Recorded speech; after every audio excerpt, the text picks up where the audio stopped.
안녕하세요. 저는 43살의 남자고 사업체를 운영하는 사람입니다. 제가 가난한 집에 태어나 죽어라 공부해서 자수성가했는데요. 아주 크게 성공한 건 아니지만 꽤 만족하고 보람된 삶을 살고 있답니다. 이런 저에게도 잊을 수 없는 큰 사연이 하나 있어요. 바로 배우자 문제죠. 그럼 지금부터 어떤 여자를 만났길래 사연에 글을 쓰게 됐는지 꼭 들어주시면 고맙겠습니다. 저는 어머니와 단둘이 살았어요.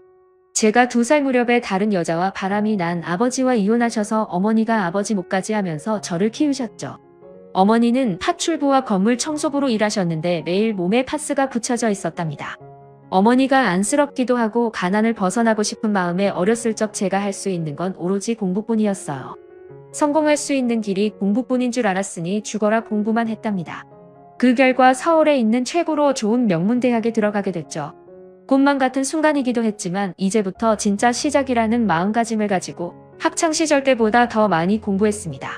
어머니를 호강시켜드리고 싶었고 저도 가난을 빨리 벗어던지고 싶었으니까요. 그렇게 대학과 군대를 다녀와서 20대 후반이 됐고 가장 돈을 잘 번다는 증권사에 취직했습니다. 일은 어렵지 않았어요. 평생 머리를 쓰고 살아왔으니 이번에도 머리를 쓰며 일하면 되는 일을 택했기 때문에 빨리 성장할 수 있었습니다.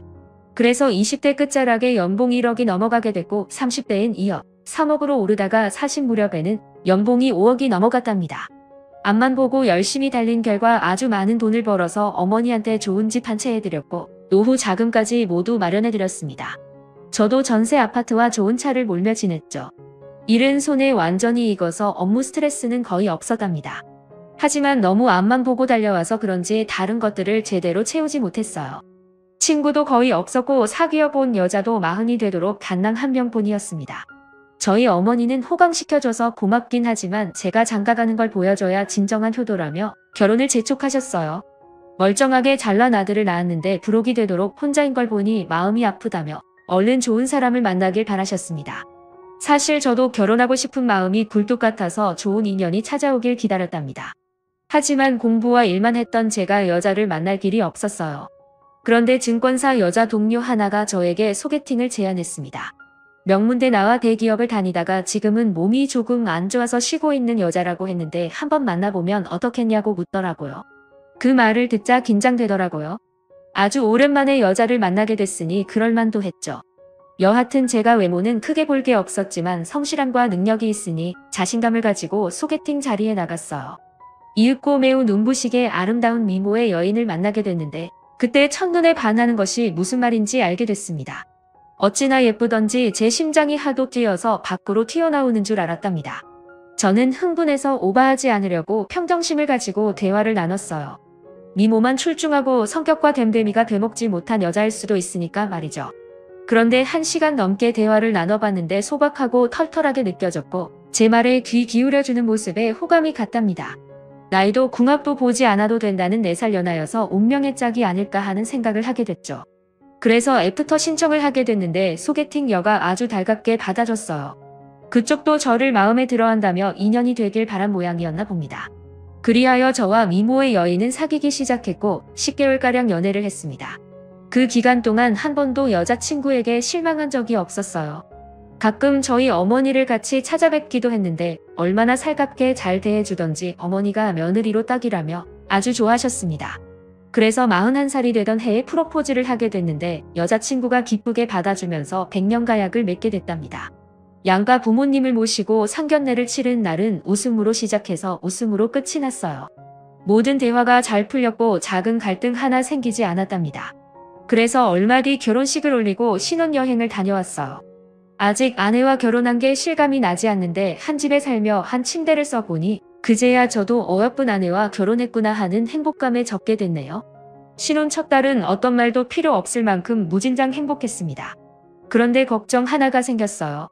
아내가 재취업을 하지 않고 집에서 놀기만 해서 재능을 낭비하고 있는 게 아닐까 하는 생각이 들어 이야기를 꺼냈습니다. 여보, 당신 회사 알아봐야 하는 거 아니야? 결혼 뒤에 일을 시작한다고 했잖아. 나 꼭 일해야 해. 오빠가 벌어다주는 돈으로 먹고 살면 안 돼. 뭐 안 될 건 없지. 그런데 당신 학력이랑 스펙이 너무 아깝지 않겠어? 그렇게 열심히 공부했는데 집안에만 있으면 손해잖아. 무슨 손해야 오빠, 난 오빠랑 결혼한 것만으로도 인생 성공이야. 이제 나한테 다른 꿈은 없어. 나 말이야 현모양처가 될 거야. 오빠 애도 낳고 내조에 최선을 다하는 여자가 될 거라고. 그래? 그럼 당신이 원하는 대로 해. 나는 괜히 실력이 아까워서 말한 건데 당신 뜻이 그렇다면 현모양처가 돼봐. 오빠도 좋지? 그럼 나 카드 줘. 아니면 오빠 통장을 맡기든지 말이야. 내가 경제권을 가지고 있으면 좋을 것 같아. 아, 경제권 여보. 내가 일 때문에 입출금이 많아서 그건 안 될 것 같아. 대신 생활비 넉넉하게 주고 신용카드도 줄게. 모자라면 그때그때 말해주면 내가 채워줄게. 좋아. 그럼 이 몸이 앞으로 살림꾼이 돼보겠어? 그렇게 아내에게 경제권을 넘겨주지 않고 카드와 생활비를 주는 것으로 협의를 했답니다. 저는 별 걱정하지 않고 아내에게 카드를 줬는데 그게 화근이 될 거라고는 상상도 못했습니다. 다음 달에 카드 명세서가 날라왔는데 무려 800만 원을 썼더라고요. 집안 살림에 쓰인 돈은 미미했고 자기 치장하는데 카드를 실컷 긁었어요. 저는 씀씀이가 왜 일이 크냐고 볼멘 소리를 했습니다. 여보, 카드값이 너무 많이 나왔어. 소비를 좀 줄여야 할 것 같은데. 뭐? 나 첫 달이라 거의 안 썼어. 엄청 아껴가며 썼다고.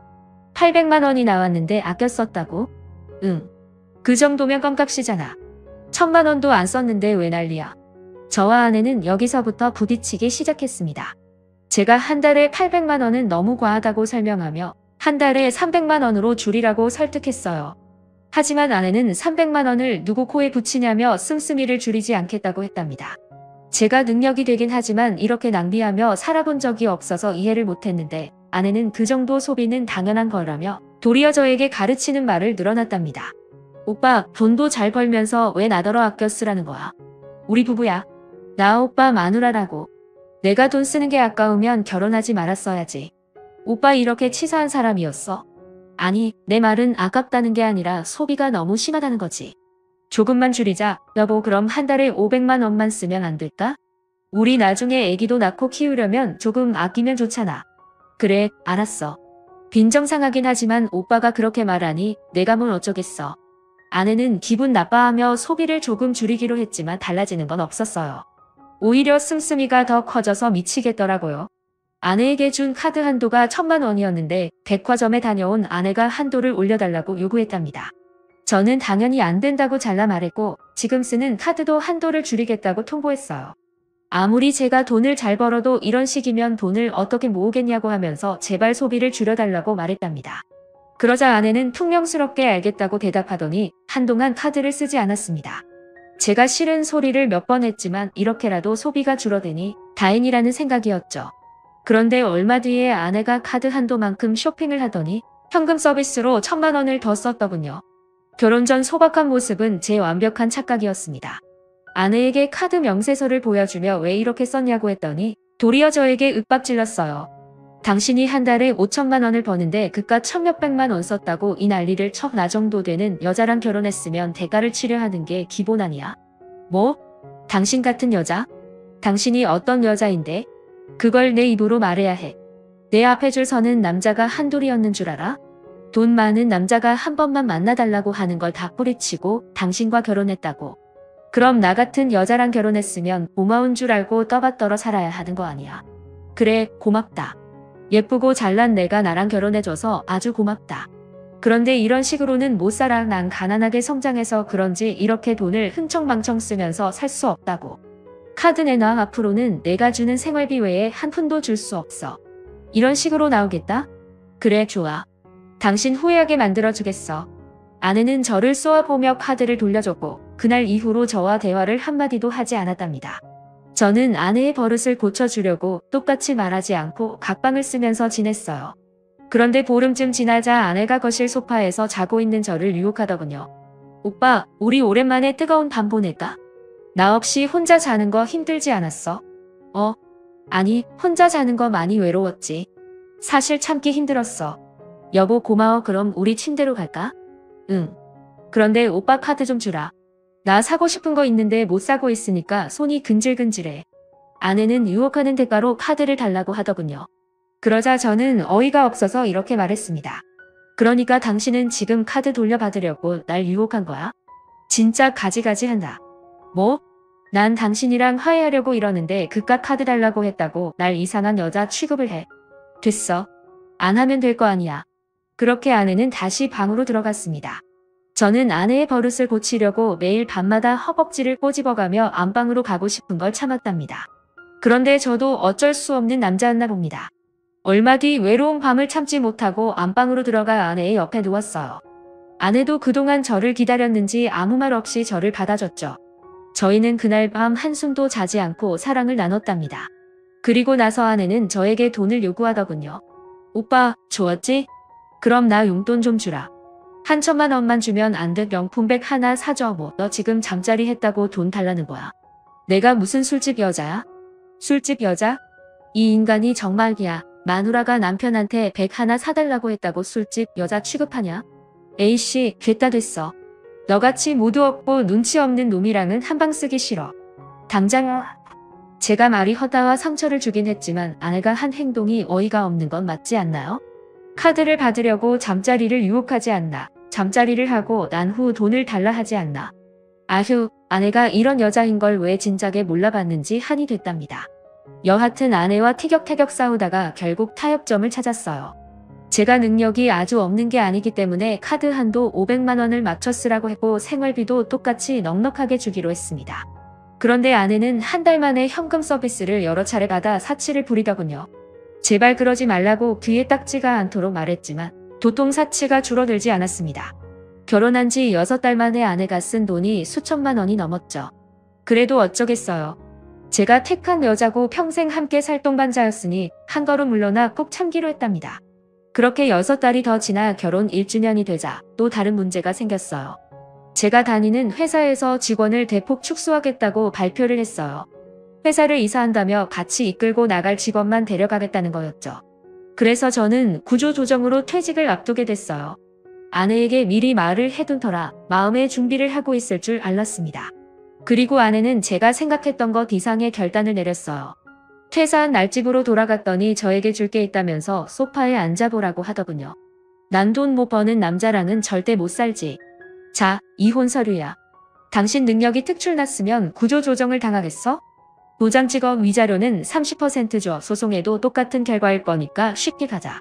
저는 아내의 행동에 놀라지 않았습니다. 어느 정도는 예상하고 있었거든요. 제가 바닥일 때 어떻게 나오는지 확실히 하려고 제가 퇴사 후에 어떻게 됐는지 미리 말하지 않았답니다. 저는 새로 판 명함을 꺼내 아내에게 보여줬습니다. 자, 이거 내 새 명함이야. 증권사 사무실 새로 차렸어. 내가 대표야.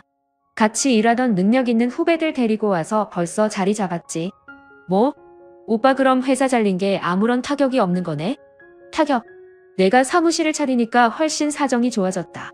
어쨌든 이혼 위자료 30%까지는 못 줘. 겨우 1년 살았는데 너무 과하잖아. 각자 변호사 구해서 법정에서 보자. 그게 좋겠네. 그러자 아내는 이혼 서류를 자기 손으로 찢어버리며 말하더군요. 오빠 속았지? 서프라이즈. 오늘이 만우절이라 장난 좀 쳐봤어. 4월 1일이잖아. 이 바보야. 설마 내가 진짜로 오빠랑 이혼하려고 했겠니? 만우절. 조금 전 당신 눈빛 보니까 진심인 것 같던데. 그리고 내가 회사에서 잘린 날 이혼 서류를 들이미는데 이걸 장난으로 받아들여야 하나. 기분 더럽네. 그러자 아내가 눈시울을 붉히며 훌쩍거렸습니다. 오빠 너무해. 내가 만우절이어서 장난 좀 친 건데 이런 식으로 나오는 거야. 미안해. 내 장난이 심했어. 오빠, 나는 오빠랑 이혼할 마음 없어. 늙어 죽을 때까지 오빠 마누라로 살 거라고. 이게 내 진심이야. 앞으로는 절대 장난치지 않을 테니까 오늘 한 번만 봐줘. 내가 너랑 어떻게 해야 할까? 그래. 한 번 쏘가줄게. 대신 다음에 이혼 서류 들이밀면 재미없다. 다신 이런 행동하지 마. 알았어. 미치지 않는 이상 오빠한테 이혼 서류를 들이미는 장난 절대 하지 않을게. 저는 이혼해버릴까 하다가 아내에게 한번 속아주기로 했습니다. 아직 1년밖에 살지 않았으니 살붙이고 살면서 서로를 믿어주는 시기가 찾아올 거라 믿었답니다. 그런데 제가 괜히 사정이 더 좋아졌다고 말했나 봐요. 아내는 고삐 풀린 망아지처럼 돈 쓰려고 자주 나갔다 왔습니다. 쇼핑도 하고 친구들과 술도 먹고 처가에 선물도 잔뜩 사다 줬죠. 저는 한 발 물러나 아내가 돈 쓰는 걸 뭐라 하지 않기로 했어요. 세월이 지나면 조금 달라지겠지 하고 그냥 포기했답니다. 어차피 아내가 쓴 돈이 다시 돌아오지 않으니 기분 좋게 잘했다고 말해주고 말았네요. 이런 아내가 살림과 내조를 잘해주면 얼마나 좋을까요? 아내는 제가 6시에 일어나서 출근 준비를 할 때 아주 태평하게 코를 골고 잠을 잤답니다. 아침밥은 고사하고 저녁엔 배달 음식을 시켜줬답니다. 제가 집밥이 먹고 싶다고 몇 번 말했더니 가사 도우미를 데려다 놨더군요. 아내는 소파에 누워 텔레비전을 보며 핸드폰을 만지는 게 일상이었죠. 저는 아내를 이해하려고 긍정의 마음을 가지고 지내봤는데 나중엔 시선 자체가 아내에게 가지 않았습니다. 돈은 엄청나게 쓰고 집안에서 게으르게 시간을 보내는 게 한심스러워 꼴 보기가 싫었어요. 그렇게 몇 달 지내다가 안 되겠다 싶어 아내에게 부탁 하나를 했습니다. 여보, 당신 집에서 이러고만 있지 말고 내 친구 회사에 들어가 일해보지 않을래? 하루 4시간만 업무 봐주고 용돈 벌이나 해봐. 당신 명문대 나왔으니까 일은 아주 쉬울 거야. 나더러 일을 하라고? 오빠, 난 일할 생각 없어. 여보, 힘든 일란이야. 그냥 회사 나가서 사람들하고 어울리고 사회생활 조금이라도 하면서 지내라는 거야. 거기 당신 동문도 많으니까 나가서 수다 떨고 온다 생각하고 좀 움직이는 게 좋겠어. 동문. 아, 오빠, 나 할 말 있어. 사실 나 고졸이야. 대학 문턱은 밟아보지도 못했어. 뭐라고? 너 그 말 진짜야? 지금 장난치는 거지? 저는 속았다는 것에 기분이 불쾌해서 확인차 되물었습니다. 그러자 아내는 태연한 얼굴로 대답하더군요. 장난 아닌데? 나 고졸이야. 실업계 나와서 미용실에서 몇 년 일한 게 다야. 오빠, 왜 이렇게 놀래? 대학 나온 게 그렇게 중요해? 아니, 학벌이 중요한 게 아니라 당신이 거짓말해서 놀란 거지. 나한텐 분명히 명문대 나와서 대기업 다녔다고 했잖아. 그야 오빠 꼬시려고 한 말이었지. 명문대 나왔다고 하면 뭔가 있어 보여서 구라 좀 쳤어. 저는 기가 막혀 아내를 쏘아봤는데 아내는 과자를 우걱우걱 씹어먹으며 텔레비전을 보고 있더군요. 그것 말고 거짓말한 게 뭐가 있냐고 물었더니 자기도 잘 모르겠다며 생각나는 게 있으면 말하겠다고 뻔뻔하고 철없는 말투로 대답했습니다. 이러나 저러나 제가 택한 배우자고 아내를 미워해봤자 달라지는 게 없었으니 며칠 스트레스를 받다가 잊어버리기로 했답니다. 그래서 별 다르지 않은 일상을 보내며 결혼 생활을 했어요. 아내는 똑같이 사치를 부리며 사모님 놀이를 했고요. 그런데 언젠가부터 아내가 쓴 카드 내역서에 순댓국집에서 200만 원을 쓴 걸 보게 됐습니다. 다른 곳도 아니고 국밥집에서 그만한 돈을 쓰는 게 이해가 되지 않아 어떻게 된 일이냐고 물었어요. 여보, 순댓국집에서 200만 원을 썼어? 이거 좀 이상한데. 이상하긴 뭐가 이상해. 동창회를 순댓국집에서 열었는데 내가 쐈어. 내가 잘나가는 증권사 사장 사모님이라고 말했더니 다들 입 모아서 쏘라고 노래를 부르더라고. 그래서 하는 수 없이 긁었어. 오빠, 설마 꼴랑 200만 원 가지고 치사하게 굴려는 건 아니지? 저는 뭐라 잔소리할까 하다가 한숨 쉬고 잘했다고 대답해줬습니다. 아휴, 그래 잘했다. 맛있게 먹었으면 됐지. 다른 것도 아니고 친구들 밥 사준 건데 왜 뭐라고 하겠어. 우리 오빠 쿨하네. 예전에 쫌생이 갔던 때랑 달라졌어. 오빠 땡큐. 앞으로도 그렇게 이해해줘. 저는 대답만 그렇게 했지 속마음은 달랐습니다. 제가 직장에 있는 동안 아내의 뒤를 캐서 뭘 하고 돌아다니는지 알아볼 생각이었죠. 그렇게 몇 주가 지나고 퇴근해서 집에 갔더니 아내가 온갖 인상을 쓰며 이혼 서류를 들이밀며 소리를 지르더군요. 당신 웃긴다. 오늘 내가 오빠 사무실에 들렀는데 폐업했더라? 경비한테 물어보니까 망해서 방 뺐다며? 치, 그러면서 돈 잘 버는 척 그렇게 한 거야? 내 사무실에 왔었어? 왜, 무슨 일로? 지금 그게 중요해. 당신이 망했다는 게 중요한 거지? 이거 받아. 난 돈 못 버는 남자랑은 절대 못 살아. 이혼 서류에 도장 찍고 위자료 절반 넘겨. 저는 이혼 서류를 받아들며 대답했습니다. 이번엔 진짜지? 만우절 아니니까 장난이란 말은 하지 않을 거지? 이 자식아, 지금 내가 장난하는 걸로 보이냐? 난 너 같은 허세쩌는 놈하고는 못 살아. 잘 나가는 증권사라고 잘난 척 그렇게 하더니 쫄딱 망한 백수놈이었냐? 야, 너같이 돈 못 버는 찌질이랑은 하루도 못 살아. 당장 도장 찍어 싫어. 왜 내 재산 절반이나 당신한테 줘야 해? 이혼은 해줄게. 당신이 한 푼도 받지 않고 나간다는 조건 하에 말이야. 한 푼도 없이 이혼하자고? 야, 그게 말이야 막걸리야? 나같이 예쁘고 인기 많은 여자랑 1년 반이나 살았으면 감사한 줄 알고 위자료 토해내야지. 만약 내가 요구하는 대로 주지 않으면 소송으로 가서 당신 재산 싹 벗겨 먹을 거야. 저는 전혀 놀라지 않은 표정으로 대답했어요. 나도 당신이랑 살고 싶은 마음이 하나도 없으니까 이혼할 생각이야. 그런데 여보, 내가 기회 줄 때 한 푼도 받지 말고 이혼해. 내가 지금 당신한테 기회 주는 거야. 잘 생각하고 대답하는 게 좋을 거야. 기회 같은 소리하고 자빠졌네. 야, 난 무조건 위자료 받아야겠으니까 주기 싫으면 이혼 소장 보낼 테니까 그런 줄 알아. 거지 같은 자식, 내 인생에 흠이 있다면 바로 너랑 결혼한 거야. 젠장, 이혼녀 딱지 붙어서 총각이랑 재혼할 수 있을지 모르겠네. 당신 대단하다. 벌써 재혼할 생각을 하는 거야? 당연하지. 나 정도 되는 미모면 돈 잘 버는 남편 그늘 아래서 시원하게 사는 게 최고라고. 그리고 내가 이혼녀 딱지가 붙어도 나 좋다고 달려드는 총각들 많을걸? 됐어. 당신이 신경 쓸 일 아니니까 나중에 법정에서 봐. 그래, 알겠어. 그럼 당신 짐은 다 가져가. 내 돈으로 산 건 내버려 두고 말이야. 지가 돈을 쓰면 얼마나 썼다고 치사하게 가져가라 말아야? 야, 내가 사준 건 죄다 질려서 쓰고 싶지도 않거든. 이 귀한 몸만 나갈 테니까 내가 사둔 명품은 중고로 팔아서 위자료 될 준비나 해라. 아이고, 그런 배려까지 해주는 거야? 아주 고맙네. 그럼 어서 나가봐. 이제 법정에서만 보면 끝이니까. 다신 여긴 얼씬도 하지 마. 저는 아내에게 질릴 대로 질려버려서 문을 박차고 나가는 모습을 보지도 않고 방으로 들어가 버렸답니다. 그리고 아내에게서 이혼 소장이 날아왔어요. 저에게 청구한 위자료 금액이 5억이나 되더군요. 도대체 저와 결혼해서 한 게 뭐가 있다고 이렇게 큰 돈을 달라고 하는지 이해가 되지 않았습니다. 어쨌든 법정에 가면 판사님이 알아서 판결해 주실 테니 별 걱정하지 않고 변호사를 선임했답니다. 4주 뒤 가정법원에 가게 됐는데 아내는 자신만만한 얼굴로 저를 깔보듯이 쳐다봤어요.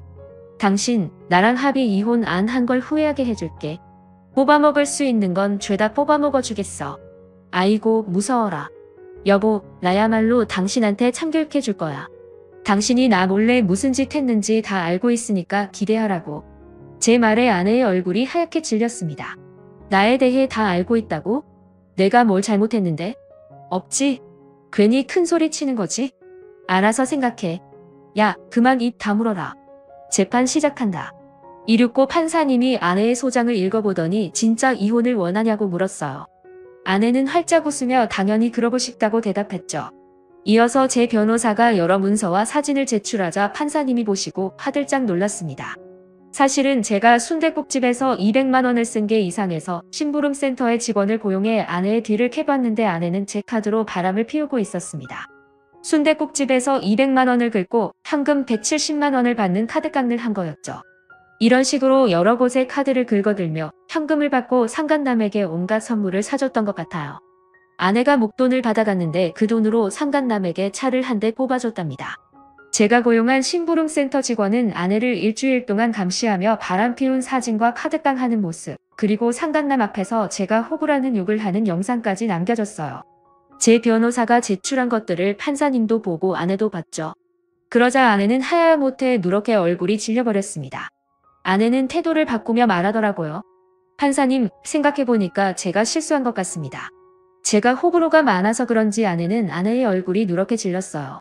아내는 태도를 바꾸며 말하더라고요. 판사님, 생각해보니까 제가 실수한 것 같습니다. 남편과 이혼하고 싶지 않아요. 오빠, 우리 이혼하지 말자. 내가 잘못했어. 오빠가 백수 됐다고 이혼하자는 건 내가 너무 잔인했어. 그게 무슨 소리야? 백수라니? 아, 내 사무실이 폐업해서 망한 줄 알았지?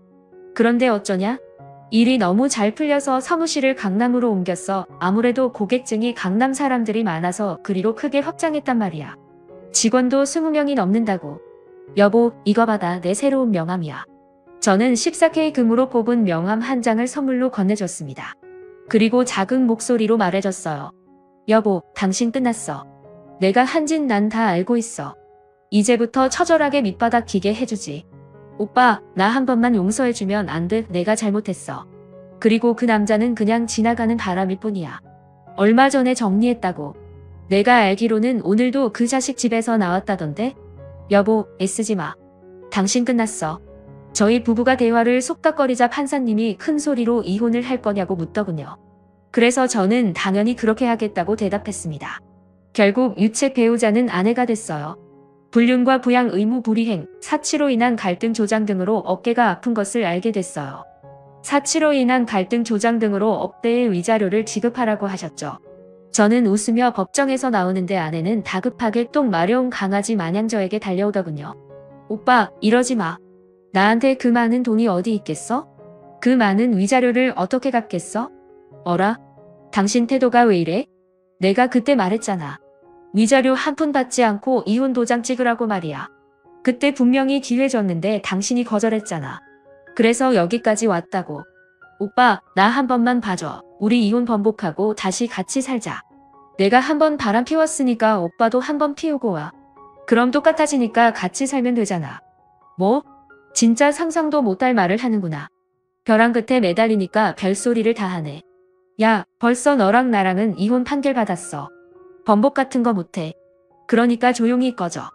위자료 구하려면 꽤나 고생해야 할 것 같으니까. 제 앞을 막은 아내를 밀어내며 차에 올라 집으로 돌아갔습니다. 집 안에 있는 아내의 짐을 버리려고 한 곳에 모으고 있었는데 현관문 도어락이 열리는 소리가 들렸어요. 아차, 제가 깜빡하고 비밀번호를 바꾸지 않아 아내가 들어온 겁니다. 아내는 거실로 달려들어오며 무릎으로 슬라이딩을 하더군요.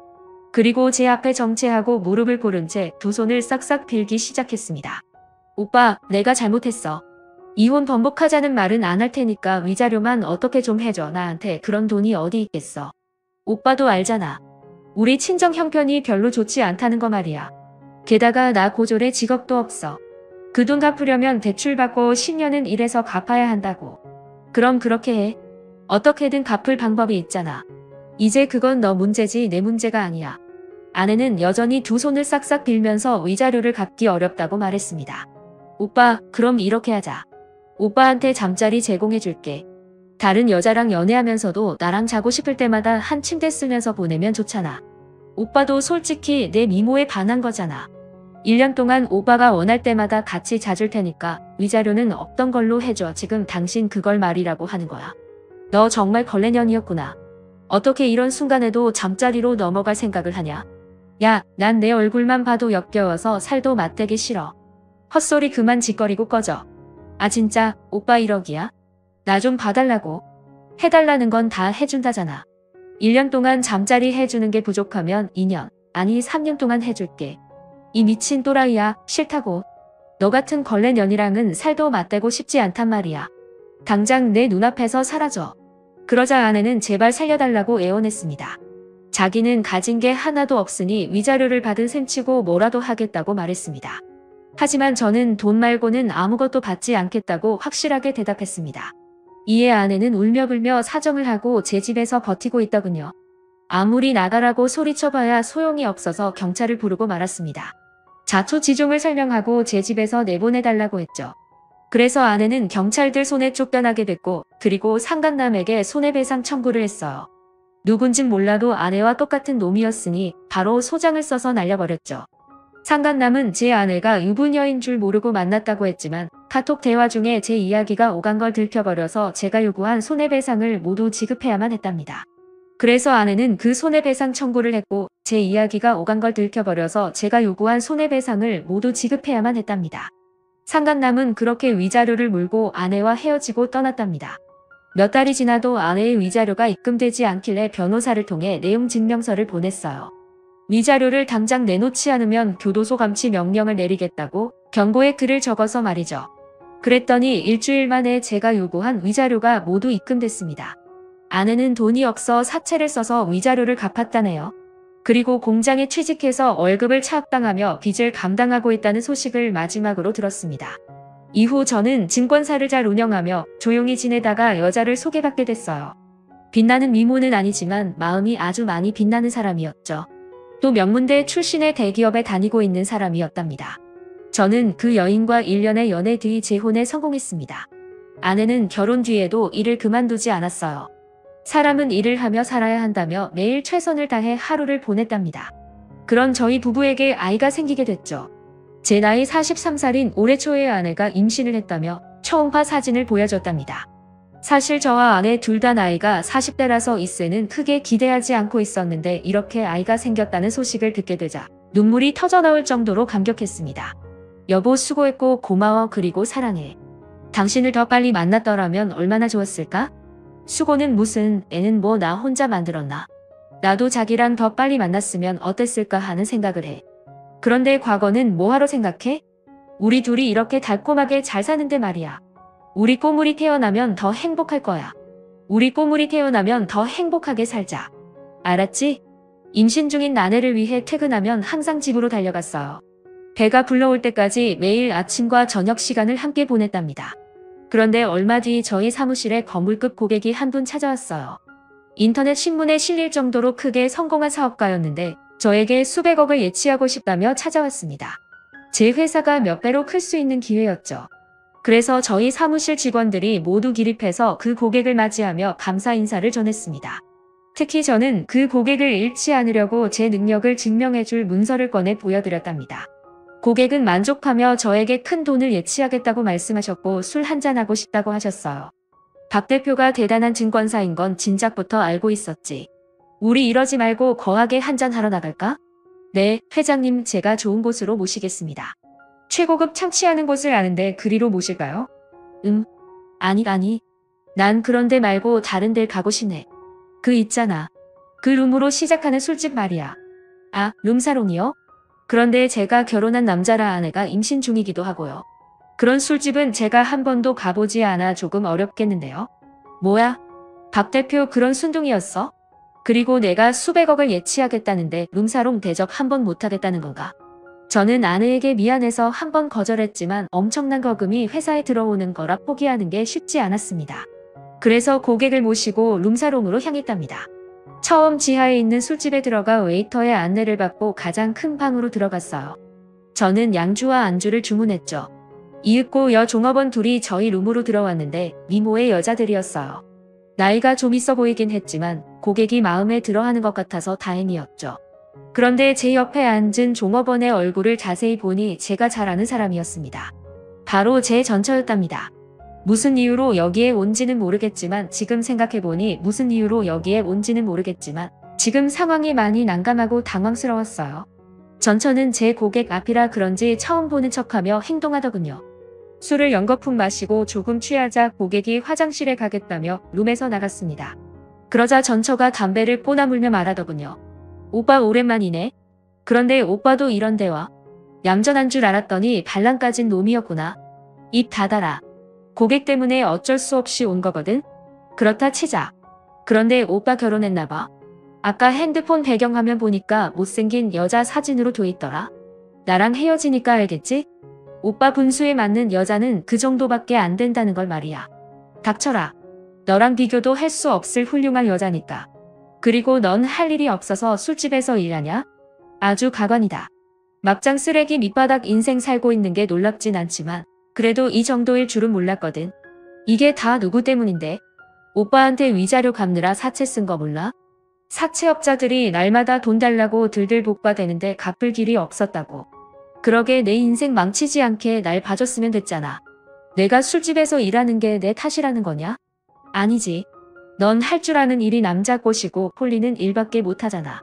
그러고 보니 너한테 아주 잘 어울리는 것 같아. 전처는 저를 쏘아보더니 태도를 바꿔서 제 어깨에 손을 올리더군요. 오빠, 나 사채빚 아직 1억이 넘게 남았어. 그거 오빠가 갚아주면 안 될까? 나 여기서 그만 일하고 싶어. 여기서 일하기 싫으면 관두고 공장을 다니든 파출부를 하든지 해. 누가 너더러 술집에서 일하라고 등 떠민 것도 아니잖아. 아이, 오빠도 참 나도 알지. 그런데 내 미모에 그런 데서 일하면 아깝잖아.